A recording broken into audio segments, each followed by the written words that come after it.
ஒரு முதலமைச்சர் அவர் ஒரு கருத்தை சொல்றாரு, உங்க பேரை குறிப்பிட்டு சொல்றாரு. திரு அண்ணாமலை இப்படி ஒரு வார்த்தையை சொல்றாரு, என்ன ஆணவமா பேசிட்டாரு, என்ன வாய்ப்பொழுப்பா பேசிட்டாரு? ஒரு ரசக்குறைவான வார்த்தையில முதலமைச்சர் பிரதமரை பார்த்து புறம்போக்குன்னு சொல்லி சொன்னார். ஏண்டா எடுக்கிறது பிச்சை, பேசுறது பேசுற மோத்தா உன்னை பெத்தாலா இல்ல யானை கக்குச்சாடா? நான் கேட்க மாட்டேனாங்க, அறிவு வேணாங்க. அன்னைக்கும் நான் அதே தான் சொன்னேன். இன்னைக்கு வாய்க்கொழுப்புன்னு முதலமைச்சரை பார்த்துட்டு அண்ணாமலை அவர்கள் சொல்லி அதை யார் சொன்னாலும் எனக்கு தரக்குறைவான இதுல ஆணவம் இருக்குன்றாரு. அதே போல அழிவு காலம் வந்து விட்டதுன்றாரு. உனக்கு என்னப்பா, நீ பைத்தியம், நீ என்ன வேணாலும் பேசலாம், நாங்க அப்படியா? நாங்க சரியா தான் பேசுறோம். அறிவாலயத்தின் செங்கலை ஒரு செங்கலா ஸ்டேட்மெண்ட் அதெல்லாம் சொல்லலாம். அண்ணாமலை இங்கேயே தான் இருப்பான். எப்ப வரைக்கும் இருப்பானா, அறிவாலயத்தில் இருக்கக்கூடிய ஒரு செங்கலையும் உருவி எடுக்கும் வரை இங்க இருப்பான். உருவி எடுக்கும் வரை இந்த ஊழல் பெருச்சாளிகள் 35 அமைச்சர்கள் ஊழல் பெருச்சாளிகள். பாஜகவை தமிழ்நாட்டில் இல்லாம போடணும்னு சொல்லி சொல்றாங்க. காங்கிரஸ் முக்து பாரதம் சொல்றாங்க. அதெல்லாம் உள்ளதுதானே. அறிவாலய செங்கலனை தொடுவன்னா அடுத்து அவங்க கமலாலயத்தை நாங்க பாக்கட்டுமா அப்படின்னு சொன்னால் அது நல்லா இருக்குமா? இது ஒரு விவாதமா? ஒரு நிமிஷம் கேளுங்க. ஒண்ணு இது சிம்பாலிசம். இது அறிவாலயத்து செங்கல் போய் எடுத்துட்டு இருக்க மாட்டாரு, ஒரு கொத்தனார் பார்க்க மாட்டாரு. பந்தி அருணாசலம் ஒருத்தர் இருக்காரு. அவர் என்ன பந்தி கடையா வச்சிருக்காரு? படம் எடுத்துக்கிட்டு இருக்காரா? பறவை முனியமான ஒரு கிளவி தெரியுது. அது என்ன ரெக்கைய வச்சுட்டு பறந்துக்கிட்டாருக்கு? பிக்காளி படம். கமலாலயத்தின் முன்பு திமுக போராடி இருக்கு, அமைச்சர். அப்படி திமுக அறிவாலயம் முன்னாடி திமுக பிஜேபி போராடினது உங்க கவனத்துக்கா? நீங்க சரியா நியாயமா அப்படின்னு கேட்டீங்கல்ல, இந்த நியாயமற்றதை செஞ்சது எந்த கட்சியும் தெரிஞ்சுக்கல.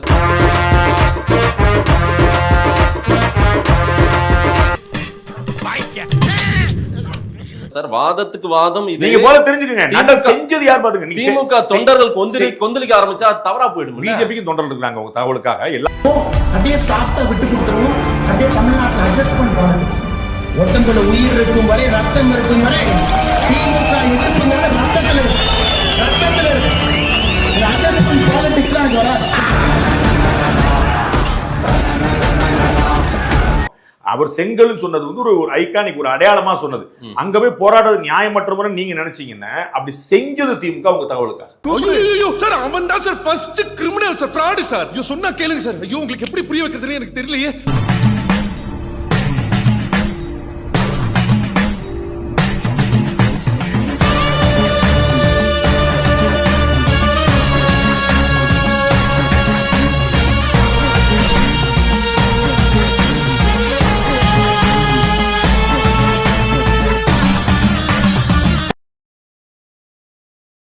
நம்ம சேனலோடைய வளர்ச்சிக்கு நீங்கள் கான்ட்ரிபியூஷன் செய்யணும் அப்படின்னு நினச்சிங்கன்னா கீழே டிஸ்கிரிப்ஷனில் ரேசர் பேருனுடைய லிங்க் இருக்குது. அதில் போயிட்டு உங்களால் முடிஞ்ச அமௌண்ட்டை நீங்கள் கான்ட்ரிபியூஷனாக நம்ம சேனலுக்கு அடிக்கலாம். நன்றி.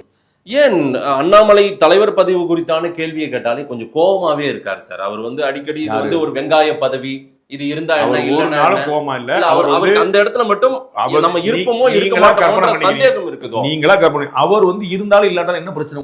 அப்படின்னா ஒரு 10,000 பவுண்ட் கொடு. என்கிட்ட ஏதியா அவ்வளவு பணம்? அப்புறம் எதுக்கு அட்வைஸ் பண்ற? ஏதாவது எப்ப பண்ணணும்னு எனக்கு தெரியும். பேசாம பூட்ட. ஒன்னு தலைவர் பதிவில் இருப்பாரு, இல்ல இன்னொரு பதிவில் இருப்பாரு. ஆமா. இப்ப தமிழிசை தலைவர் பதிவில் இல்ல, என்ன கட்டுச்சு? இப்ப ப்ரொஃபசர் சீனிவாசன் தலைவர் பதிவில் இல்ல, என்ன கட்டுச்சு? பொன்னார் தலைவர் பதிவில் இல்ல, ஹெச் ராஜா தலைவர் என்ன கட்டுச்சு? வானதி அக்கா தலைவர் பதிவில் என்ன கட்டுச்சு? அவங்க என்ன மேல கூச்சுவாங்களா என்ன? நீங்க பாருப்பட்டிருக்கீங்க. இது ஒரே ஒரு ஆள் மட்டும் உட்கார்ந்து இருக்குது திராவிட கட்சியா?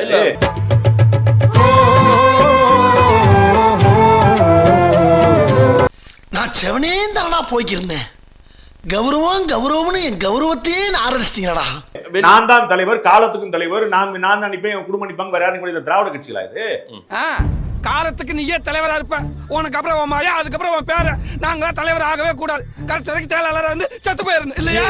இங்க நரேந்திர மோடி இருந்து ஜேபி நட்டா மாறி இருக்காருங்க. இப்ப ஜேபி நட்டா தலைவரா இருக்காருல்ல, அவர் சென்ட்ரல் மினிஸ்டர் ஆயிட்டாரு.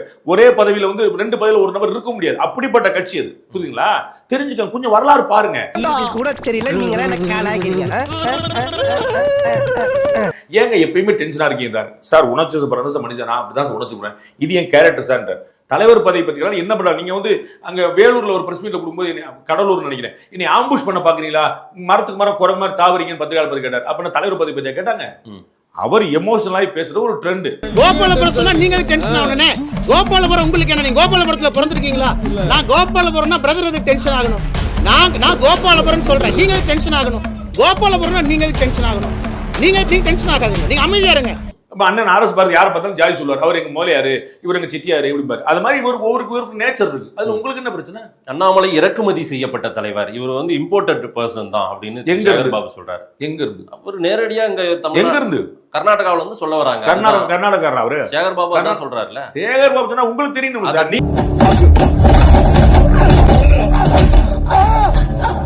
அவர் கர்நாடகாவில இருந்து அங்க ஐபிஎஸ் வேலை பார்த்தாரு. வேலை பார்த்து இங்க வந்தவர் வெளிநாட்டுல ஒருத்தர் படிச்சு வந்தாருன்னா திமுக எத்தனை குடும்பத்தை சேர்ந்து வெளிநாட்டை படிச்சு வராங்க, என்ன சொல்லுவீங்க? உங்களை இறக்குமதி சொல்லுவீங்களா, ஏற்றுமதி சொல்லுவீங்களா, என்ன சொல்லுவீங்க? நீ கேட்ட ஒவ்வொரு கேள்வி என்ன செருப்பால் அடிச்ச மாதிரி இருக்குடா. சிபிஎஸ்சி படிக்கிற ஸ்கூல்ல என்ன பண்ண சொல்லுவீங்க? தமிழ் படிக்காம சிபிஎஸ்சி உள்ள திமுக எத்தனை குடும்பத்தை காட்டுவோம், என்ன செய்வீங்க அப்படின்னு சொல்லுங்க. அவங்க என்ன சொல்லுவீங்க? வெள்ளக்காரர் சொல்லுவீங்களா, தமிழர்கள் சொல்லுவீங்களா? காமெடிக்கு ஒரு அளவு இல்லையா? எடவே கோபப்பட்டு அடிக்க ஒரு ஹிந்திக்காரன்டா, எனக்கே இந்த காமெடி காண்டாவுதுடா. தமிழ்நாட்டுல எவ்வளவு பாவண்டா அவனுங்க. ஒரு தமிழ்நாட்டை சேர்ந்தவர் இங்க உட்கார்ந்து இருக்காரு, இங்க பிறந்திருக்கிறாரு, ஊரு பேரு தாத்தா பாட்டின்னு கரு கரு கருன்னு இந்த மரத்துல அவர் வந்து கேள்வி கேட்க முடியாது உட்கார்ந்துருக்காரு. ஒருத்தர் தமிழருடைய முழு அடையாளத்தை உட்கார்ந்துருக்காரு, உயரமும் அகலமும் இங்க உட்கார்ந்துருக்காரு. அவர் ஒரு இம்போர்ட்டட் லீடரா தான் பாக்குறாங்க திமுக. சேகர் பாபு பார்த்தாருன்னா நாடு பார்த்தா அர்த்தமா? எப்படி சார் நீங்க வாங்க வாங்க, ஏன் பயப்படுறீங்க? வாங்க, நான் அடிக்கல மாட்டேன், வாங்க. அவரே அதிமுக வேற பார்த்தாரு, திமுக வேற பார்த்தாரு சொல்லிட்டாருல நம்மளை. அதிமுக இருக்கும் என்ன பார்த்தாரு சொல்லுங்க.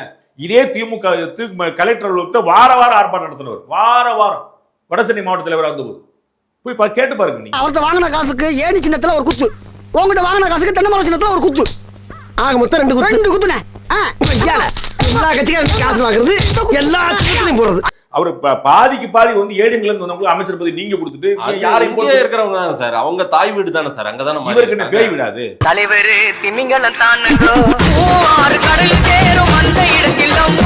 இவருக்கு என்ன பேய் விடா? இது ஒரு தாய் வீடு இல்லையா? இவர் என்ன குடி வந்தவரா?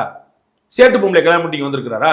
இல்ல அப்படி எல்லாம் சொல்ல வேண்டாம். நீ சொல்லுங்க, சொல்லு, நீதான் தைரியமான ஆளத்தை சொல்லு, சொல்றா. தாய் வீடு அப்புறம் இவர் எந்த வீடு இருக்கு? இவர் எந்த வீடுங்க? எந்த ஊருங்க? எந்த மாநிலங்க? என்ன பேசிட்டு இருக்கீங்க? இவர் எப்படி இம்போர்ட் ஆவாரு? திடீரென்று வந்து தலைவரானவர்ன்ற மாதிரி அவங்க சொல்றாங்க. திடீரென்று அமைச்சரானா?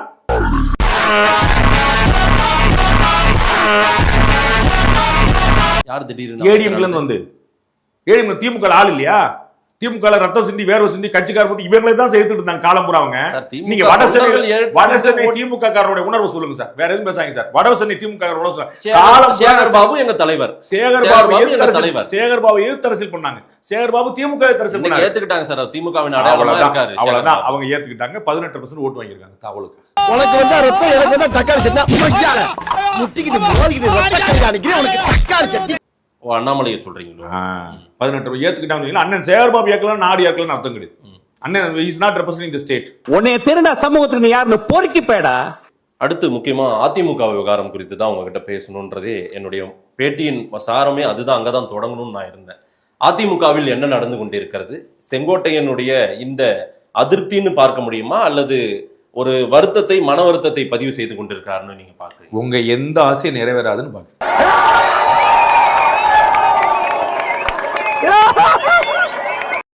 இதெல்லாம் கொடுமையா இல்லையா? இப்படி ஒரு பதில சொல்லக்கூடாது, அதெல்லாம் ஏற்புடையதல்ல. எனக்கு புறம் கவலையா இருக்கு. இப்படியே ஒரு பாக்கில் உட்காந்துட்டு இருக்கவங்க எல்லாருக்கும் வந்து அவங்க மோட்டோலையே பார்த்துட்டு இருக்கோம், எதுவுமே நடக்க போறது இல்லையேன்னு எனக்கு வந்து ஒரே காமெடியா இருக்கு. ஐயோ பாவம் அப்படின்னு.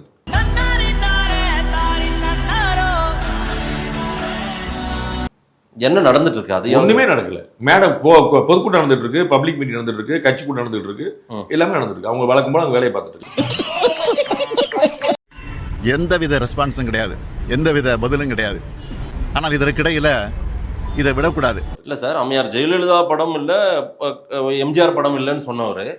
உங்களுக்கு வந்து நம்ம வந்து தமிழ்நாடு அரசை பத்தியோ திமுக பத்தி வேணா உங்களுக்கு பிஜேபி பத்தி நிறைய கேள்விகள் இருக்கும், அதிமுக பத்தி நிறைய கேள்விகள் இருக்கும். திமுக அரசு பத்தி ஒரு கேள்வி கூட இருக்காது. ஏன்னா அப்படிதான் எல்லாம் ப்ரிப்பேர் ஆயிருக்கு, அப்படிதான் செட் பண்ணிருக்கு. அந்த ரிமோட் வந்து அப்படியே பத்திரிகை என்பது ஒரு தூண். ஆனா அந்த தூண் வந்து இன்னைக்கு வந்து ஆளுங்கட்சிக்கு பெரிய கேரளா ஜால்ரா ஜிங் சக் ஜிங் சக் ஜிங் சக் ஜிங் சக் ஜிங் சக் ஜிங்.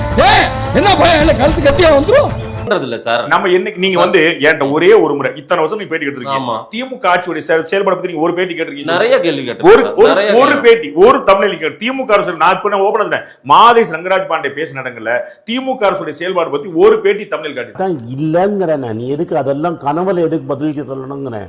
வாய்ப்பே இல்லை, வாய்ப்பே இல்லை. ரங்கராஜ் பாண்டே தினமும் சொல்லிட்டு இருக்காருல்ல என் பேட்டியில, நான் கேட்கிற கேள்வியின் மூலமா திமுக அரசின் என்ன அவர் கேட்க மாட்டாரு, அவர் கேட்க மாட்டாரு. நானா உள்ள ஊர்வாய் சொல்லிட்டு இருக்கேன். அதை நான் பதிவு பண்ணி கொண்டு போய் சேர்க்கறேன்ல. டேய் டேய் டேய், இந்த ஆக்ட் குடுக்குற வேலையெல்லாம் என்கிட்ட வச்சுக்காதடா. உன்ன கேப் மாதிரி இடுப்பா வெட்டி போடுறேன். ஸ்டார்ட் பண்ணு.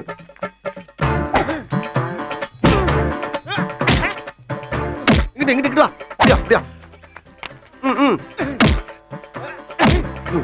படைக்கலடி படைக்கல. மண்டையில மட்டும் அடிச்சிடாத, குலக்கேசல் உள்ள போயிருவேன்.